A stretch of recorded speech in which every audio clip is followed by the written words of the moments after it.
Wilma, are you here? No, she's gone. Oh, sometimes I think I spend more time in her house than she does, but, well, there's no rock this time, and, there's no note either. Well, I hope she's all right. Well, we've got a couple of days left before the end of the month. Maybe I could just try to get some work done on the... Oh, this is February, and it's shorter month. Oh boy. Oh man, I really wish I understood how time worked better. To see if I can find something to read here. Okay. All right. Oh, here's a February story.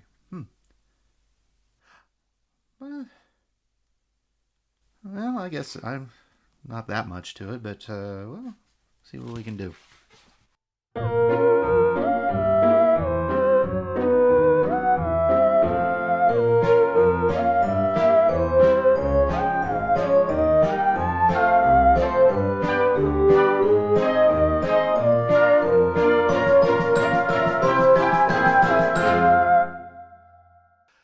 And hello, and welcome to Cryptid Remarks. I am Professor Edward Jeffers.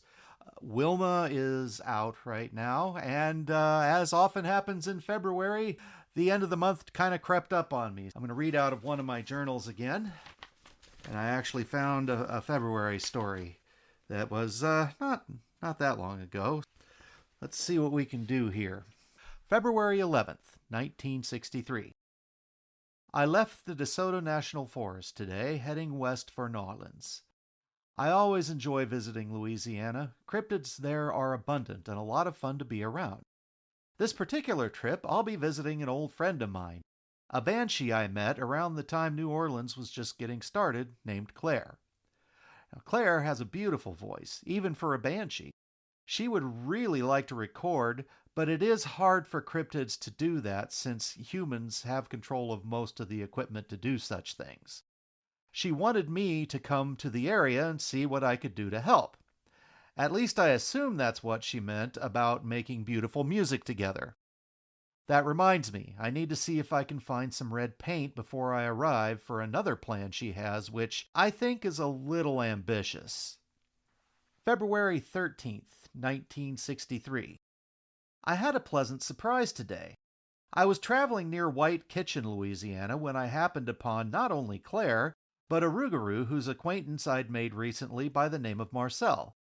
Apparently, he and Claire go way back, and when Marcel told her that he had met me, she told him a little bit more about my work with cryptids and how they relate to humans.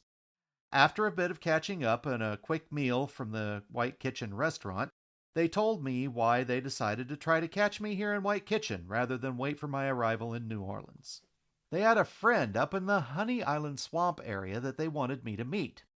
Now, you know that swamps aren't my favorite heavily treed area to visit. They are a bit moist for me, and spending too much time in them tends to make me smell a bit ripe. But the chance to meet a new friend overrode any trepidations I had about going into a swamp, especially when they told me why they wanted me to meet them. Their friend is a member of the Sasquatch family, one that is built for life in the swamps. They told me that he has been dealing with anxiety lately and wanted me to talk to him to see if I could help him in any way. Of course, I said yes. Psychology may not be my area of expertise, but if there is anything I can do to help a fellow cryptid in distress, I will do it. Besides, this whole area is pretty swampy. We decided to camp for the night and head back to the Honey Island swamp area tomorrow. February 14th, 1963. I met Horatio today, and while I hate to start my descriptions on a negative note, I have to say that the first thing I noticed about him is his smell. He smelled as bad as a skunk ape, possibly worse. Is it a furred swamp creature thing? That's where any negative description of him ends. He is indeed Sasquatchian. I'm going to guess he's about 7 feet tall and has shaggy gray hair all over his body. His shoulders were wide and he had amber eyes that almost glowed. Um, okay, I know this is 1963, so this wouldn't have happened yet, but I did learn later that they sometimes called this particular brand of Sasquatch the Louisiana Wookiee, which I thought was kind of funny, you know. Anyway, okay, yeah, he looked like a happy individual, but I could see the anxiety that my friends had talked to me about yesterday etched into his face. I talked to him for a while about it, and he told me that he was afraid of humans, specifically how prolific they had become in the area lately. He was afraid that if they continued encroaching on the land the way they have been, he would have nowhere to go. After listening for a while, I told him that humans would probably be more afraid of him than he is of them, especially if he handled the situation correctly. I told him that a method that I have seen be successful in the past is to actually let humans see you. Not clearly or out in the open, but let them catch glimpses of you, possibly even get you on film. But make sure it is in such a way that your identity is shrouded in mystery. Then, once your story spreads a little, people will be more likely to leave you alone. Sure, a few people may come around to try to prove your existence, but most humans will do everything they can to avoid you. While he listened to me for quite some time, he seemed rather dubious about my plan. Still, having somebody to talk about it did seem to raise his spirits a little. Maybe hearing about the success of other cryptids gave him hope that he would be able to maintain his home here in the swamps. At any rate, I'm just glad I could help him feel a little better. Marcel assured me, after we left, that he would keep working with Horatio. Maybe he can convince him to carry through on a plan like the one that I had suggested to him. I'm pretty sure that given time, Marcel would be able to come up with a plan that Horatio feels comfortable with. Marcel's heart is in the right place. Yeah, I haven't seen him in a while. I haven't been to Louisiana in a while either, now that I think about it. I should go try to look him up. All right, anyway. Claire and I are going to continue on to New Orleans. With any luck, we'll be able to get there before Lupercalia is over. Oh yeah, this is the 14th, isn't it? Yeah. Apparently, I was mistaken about her plans for my visit, and what she actually wanted was whoa, okay. All right, I think I'm gonna stop reading there for now. Anyway, a little bit more about Horatio. He did eventually follow through with that plan. He's now known as the Honey Island Swamp Monster. Creature would have been a better name. But later that year, there was a gentleman by the name of Harlan Ford. I believe he was a retired air traffic controller, had gotten into photography, and so they set up a place for them to be seen by him. And he found them and eventually did start trying to prove Horatio's existence. Later on, a few years later on, the 1970s, 3, 4, something like that, I'm not sure. They found some of his footprints, and they were by a body of a wild boar. Now, I don't know if they caught him on a hunting trip or what the deal was, but they were definitely his footprints. The Sasquatch in that area, their feet are built a little bit differently just so that they can get around in the swamps better. So anyway, since then, things have been going pretty well for him. I've been back and talked to him. He thanked me for the idea and told me all about what he and Marcel went through. I wish I had written that down because it was an interesting story. To this day, that family is still looking around for him, trying to prove his existence and advocating for him.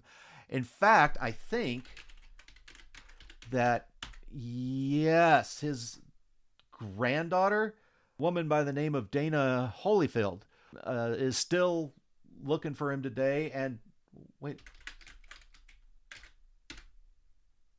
and she has a YouTube channel. Wow, okay, that's neat. Yeah, definitely look her up on YouTube. It's Dana, Dana, Holyfield, Holyfield. There's some pretty neat stuff on here, it looks like.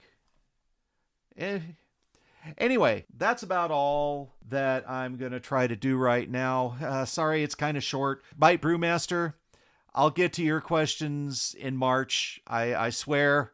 And I guess that's about it. So anyway, thank you all for listening. And remember, if you think you saw something, you probably did. Bye. You know, I wish I'd remembered Claire when I met Catherine O'Howler. She was wanting to sing too, and Louisiana's not that far away from the Ozarks. I ought to try to get in touch with her about that.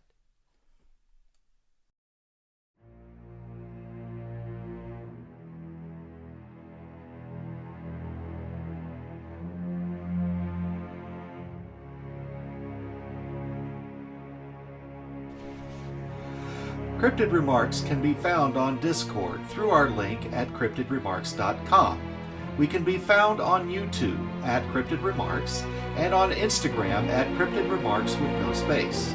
We can be found on Blue Sky at profedjeffers.bsky.social, and we also have a Facebook group called Cryptid Remarks.